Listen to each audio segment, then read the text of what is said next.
What content should I make for YouTube? Man, I really want to do something else right now.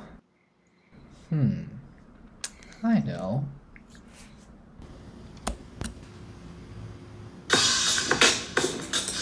Yo, have you uploaded your next YouTube video? What are you doing? Nothing? Why? That didn't sound like nothing. I was, doing research for my next YouTube video. Of course, yeah. Really? Research? How? I read somewhere that this stuff kind of helps make your hair grow. So, you know, I'm just kind of relay that to my audience, you know. Okay, first of all, that is definitely not true. Why don't you just upload your next video talking about the 5 things that you wish you knew before going to Turkey for getting your hair transplant? Oh yeah, I do have that video. Yeah, that might be a better idea. Yeah. Thank you. Thanks. What am I gonna do with this guy?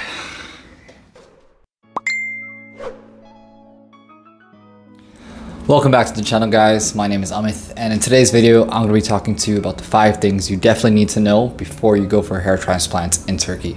Now, for those who don't know, I had a hair transplant from Turkey a couple months ago, and I've been documenting my entire process from the time that I got it up until hopefully the full thing is completed. But on this channel, I usually post any tips and any helpful, useful information that would come to someone who's looking for a hair transplant or for someone who has already done their hair transplant. Hopefully I can provide some value to you, and definitely like and subscribe if you do like this type of content. Now, before we jump into the 5 things that you must know before going to Turkey for a hair transplant, I do have a video that I've already posted talking about a couple of things beforehand. This is basically just an update and refresh from that. I've added a couple of new things here and there, but I've also gone into more detail based off of that other video.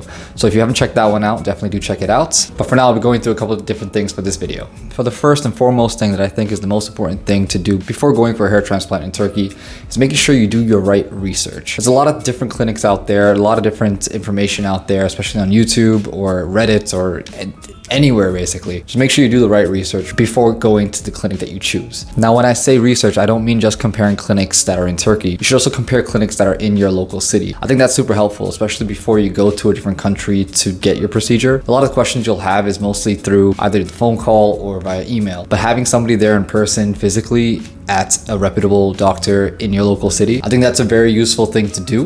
Then at least before you head to Turkey, you know exactly what type of things you'll be looking for in a hair transplant. Another good way to research is to make sure you understand what type of clinic you are going into. A lot of the clinics in Turkey kind of move at a really fast pace. It's not really one doctor handles one patient per day. It's usually multiple. In my case, when I went to Vera Clinic, I went into there thinking that it was just one doctor per day because these things take about 8 hours for the surgery. So I would assume 8-hour day, the doctor's really committing to one person, but that's not the case. In Turkey, they kind of, at least for the clinic that I went to, which was Vera Clinic, they definitely operated at a quicker pace. There was multiple patients throughout the day. There were multiple doctors and there were multiple, I remember they used to tell me that when I'm 15 patients a day, that's because they have a lot of doctors there, they have a lot of technicians there to do the surgeries. So for them, it's not really just one patient per day, it's multiple patients per day. Just make sure you ask these questions prior to going for your surgeries.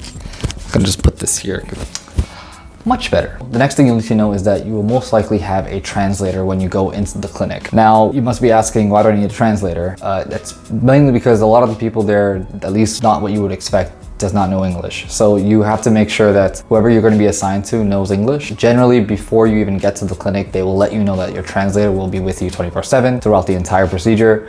They usually sit next to you, answer all your questions, ask your questions. Just know that you always have a translator, someone there who will help you speak the language if you don't know how to. Another important thing that you should know is to always ask questions even while you're at the clinic. With my personal experience, when I went down to Vera Clinic, on the first day, I met with my doctor and he didn't understand English, so my translator was translating everything for me. But at the same time, I didn't have that many questions at the time because I was kind of overwhelmed with a lot of things and I kind of went in blind. But for your sake, definitely do have questions to ask him. An example would be asking about your hairline. So when you go to the clinic, they will draw a hairline up to wherever you want it to be.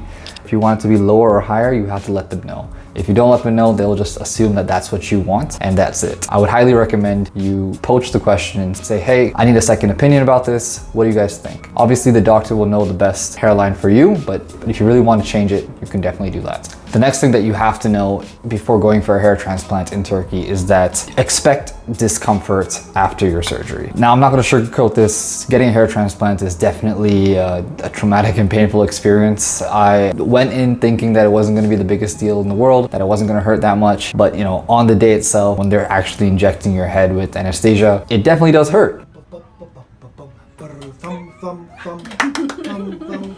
You know, it hurts, I'm not gonna lie. But of course, that pain only lasts for about a minute or two, and then your head's completely numb, and then that's when they start extracting the grafts and placing it onto wherever you need to be placed. So just go in knowing that it will sting a little bit, but even after the fact, it's still gonna be a little uncomfortable for at least a week or two, up until your donor area is fully healed. Now, the clinic does provide a lot of pain medications and other means to help heal your donor area and as well as the trauma that you just experienced, but you just gotta hang in there. Don't assume the worst, but just trust the process and it'll all be okay.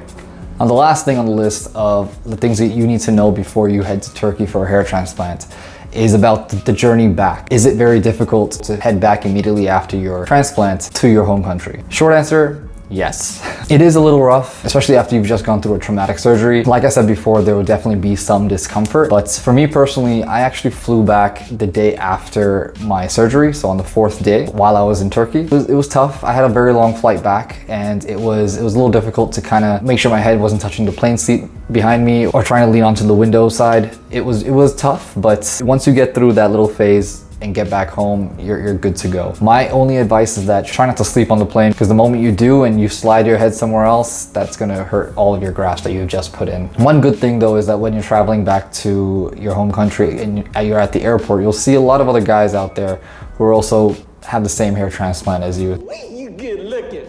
You're hot. Looking in a mirror, only not. So don't feel discouraged.